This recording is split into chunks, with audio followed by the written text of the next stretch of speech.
Hey, what's up, guys? I'm in day two of my trip to Ghana.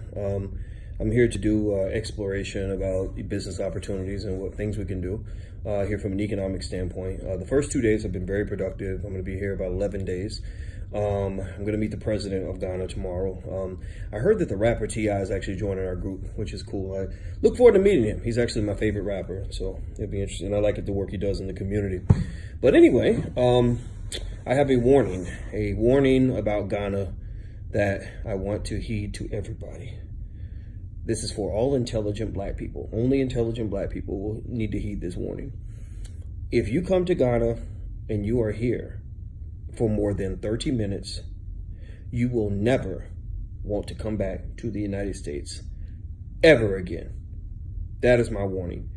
If your black butt comes to Ghana and you get here and you see the amazing weather, if you see all the beautiful black people, when you see all the black businesses and all the love and the beautiful black women and the amazing black people and the warm spirit of the Ghanaian people, you will never want to go back to Donald Trump. I'm just telling you straight up right now. Just be ready. If you ever come to Ghana, you're going to be like that guy in Harlem Nights. Remember the guy from Harlem Nights who slept with Sunshine? And he called the phone and said, "Daddy ain't never coming home." That's how you're going to be with you're going to be like, I ain't never coming home.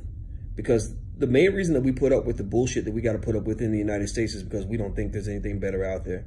And I'm telling you, Ghana is a wonderful place. Might be my favorite country.